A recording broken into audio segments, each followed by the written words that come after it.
The Velveteen Rabbit by Sheridan Dye. There was once a beautiful Velveteen Rabbit. His coat was spotted brown and white, and his ears were lined with pink satin. On Christmas morning, he was the best thing in the boy's stocking. For at least 2 hours, the boy loved him. Then, in the excitement of looking at all the new presents, the Velveteen Rabbit was forgotten. For a long time, nobody paid much attention to the rabbit. The mechanical toys were rude to him because he was only a stuffed bunny. But the skin horse, who had been there longer than any of the other toys and knew all about toy magic, was very kind. "What is real?" the rabbit asked the skin horse one day. "Does it mean having batteries or lights?" "Real isn't how you are made," said the skin horse. "It's the thing that happens to you. When a child loves you, then you become real." One evening at bedtime, the boy couldn't find the china dog that slept with him, so his mother gave him the rabbit instead. From then on, the Velveteen Rabbit slept in the boy's bed every night. The boy made tunnels for him in the bed covers, and the rabbit slept snug and warm in the boy's arms.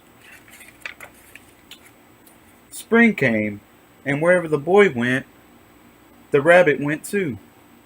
He had rides in the wheelbarrow and picnics on the grass. One day, he heard the boy tell his mother, "He's a real rabbit, not a stuffed toy." That was the happiest day of the rabbit's life.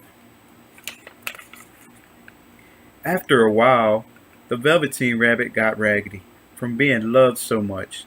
Some of his fur rubbed off, and the pink in his ears turned gray.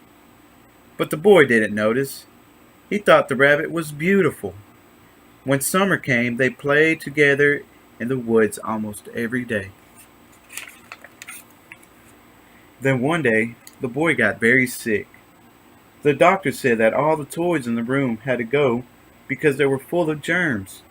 The boy got better, but the little rabbit was put in a sack with other things and taken outside.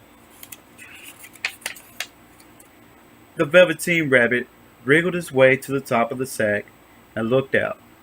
Nearby, he could see the woods where he and the boy had played. He thought of how happy those times had been, and of how much the boy had loved him.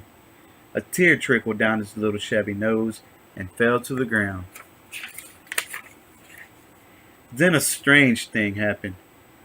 Where the tear fell, a mysterious flower began to grow. It had emerald leaves and a beautiful golden blossom. The blossom opened, and a fairy stepped out. "I am the toy magic fairy," she said. "I take care of the playthings that children have loved. When they are old and worn out, I make them real."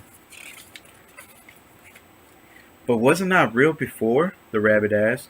The fairy said, "You were real to the boy because he loved you. Now you shall be real to everyone." In the meadow, the Velveteen Rabbit saw wild rabbits dancing with their shadows on the velvet grass. "Run and play, little rabbit," said the fairy. "You are a real rabbit now."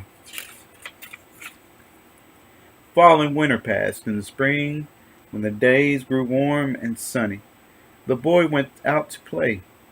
In the woods, he saw two rabbits peeping at him from under a bush. One was gray, and the other had strange markings under his fur, as though he had once been spotted.